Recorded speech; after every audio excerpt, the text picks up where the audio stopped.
नमस्कार, मैं हूं नरेश कुमार। भारत में हम लोग बहुत भाग्यशाली हैं कि यहाँ पर जो डाइवोर्स रेट है वो दुनिया में के मुकाबले कहीं कम है। उसका कारण ये है कि हमारा समाज कुछ इस तरह का है कि इस चीज़ को एक्सेप्ट नहीं किया जाता, सोशली एक्सेप्ट नहीं किया जाता। लेकिन इसके बावजूद क्योंकि शहरों में अवेयरनेस ज़्यादा है, फाइनेंशियल इंडिपेंडेंस ज़्यादा है हर व्यक्ति के पास, तो ये ट्रेंड बढ़ रहा है। हमारे पास रोज़ाना ही ऐसी कुंडलियाँ आती हैं जहाँ पर रिलेशनशिप में कॉन्फ्लिक्ट चल रहा है और चीज़ें जो हैं वो डिवोर्स की तरफ जा रही हैं।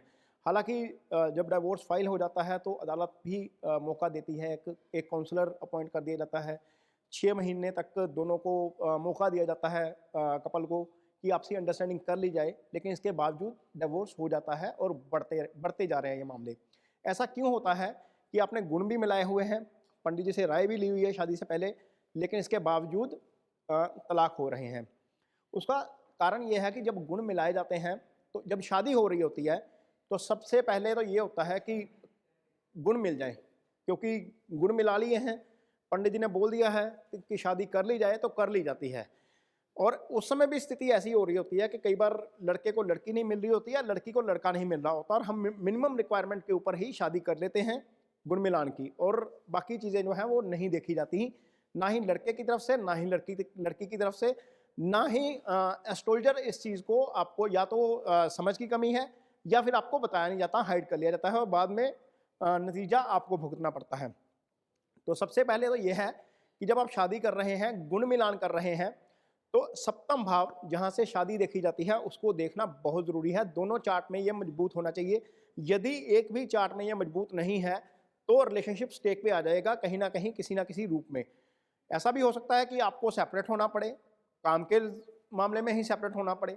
मान लीजिए आपकी जॉब कहीं और है, आपका पार्टनर कहीं और जॉब कर रहा है, आप शादीशुदा रिलेशनशिप में तो है, लेकिन अलग रह रहे हैं। ये स्थिति भी आ सकती है। आप पूरी तरह से सेपरेट हो जाएँ, ये स्थिति भी आ सकती है। आप डिवोर्स के मामले में ही चले जाएँ, ये स्थिति भी आ सकती है। अब ये आती क्यों है, ये समझिए।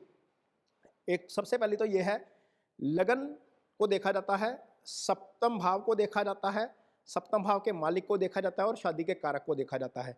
छठा भाव लिटिगेशन का होता है, आठवां भाव सेपरेशन का होता है, सेपरेटिव प्लैनेट भी उसमें भूमिका निभाते हैं। ये सारी चीज़ें देखी जाती हैं। दूसरा भाव देखा जाता है आपकी कुंडली का, जो फैमिली का भाव होता है। यदि ये सारी चीज़ें सिंक में नहीं आती हैं तो डिवोर्स की नौबत आ जाती है।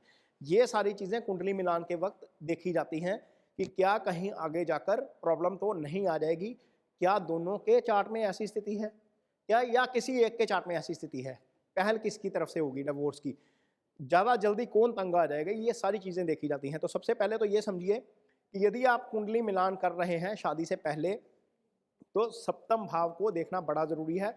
सप्तम भाव में यदि पाप प्रभाव है, यदि छठे का और अष्टम का संबंध बन रहा है सप्तम से, यदि दूसरे भाव में पाप प्लैनेट हैं, दूसरे भाव में एग्रेसिव प्लैनेट्स हैं, तो आपके जो पार्टनर की वाणी जो है वो अग्रेसिव होगी, किसी भी चीज़ के ऊपर जल्दी इरिटेट होकर ओवर रिएक्ट कर देगा या कर देगी।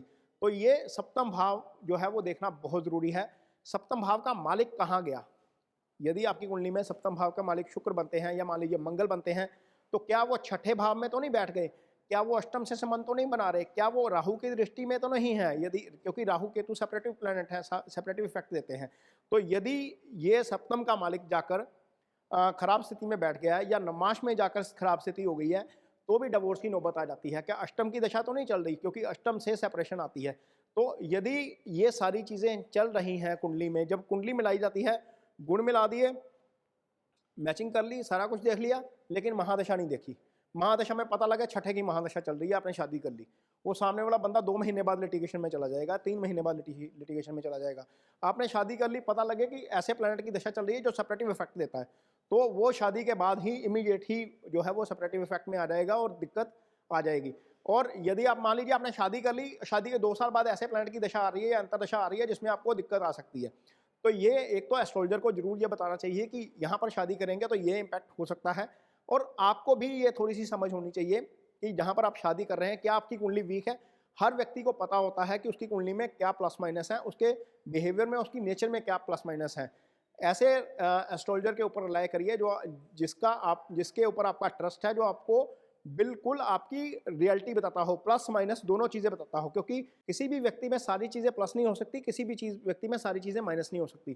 तो जब हम मैच मेकिंग करने जा रहे हैं, तो ये इंश्योर ज़रूर करिए कि जो एस्ट्रोलजर है आपका, वो थोड़ा-सा आपका रिलायबल हो, वो पुराना हो, आपके परिवार से संबंध रखता हो, या आप उसके ऊपर कहीं न कहीं रिलाय करते हो। तो यदि आपको एस्ट्रोलजर सारी चीज़ों के लिए मेंटली प्रिपेयर कर देगा, आपको बता देगा कि आपका आपका मैरिटल हैप्पीनेस है या नहीं है, क्या ये लंबी चलेगी शादी या नहीं चलेगी, क्योंकि यदि एस्ट्रोलजर आपको इस स्थिति के लिए मेंटली तैयार भी कर देता है, तो भी आप थोड़ा-सा उस चीज़ से बच जाते हैं किसी किसी तरीके से, क्योंकि उन्होंने आपको अलर्ट कर दिया है। यदि आपको पता है कि सामने बरसात हो रही है, तो आप छतरी लेकर ही निकलेंगे और आपको थोड़ा-सा बचाव हो सकता है उस चीज़ में। अदरवाइज़ बहुत सारे उपाय करवा दिए जाते हैं ऐसे मामलों में, मंगलीक के मामलों में उपाय करवा दिए जाते हैं, कभी पीपल के साथ शादी करवा दी जाती है। वो एक एडिशनल प्रक्रिया है जो अलग-अलग गुण मिलान में अलग-अलग तरीके से होती है।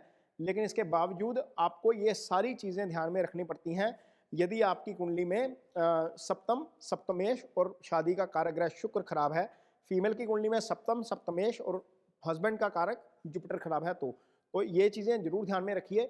इससे आपकी मैरिड लाइफ जो है वो थोड़ी-सी लंबी चलेगी और हैप्पीनेस के साथ चलेगी।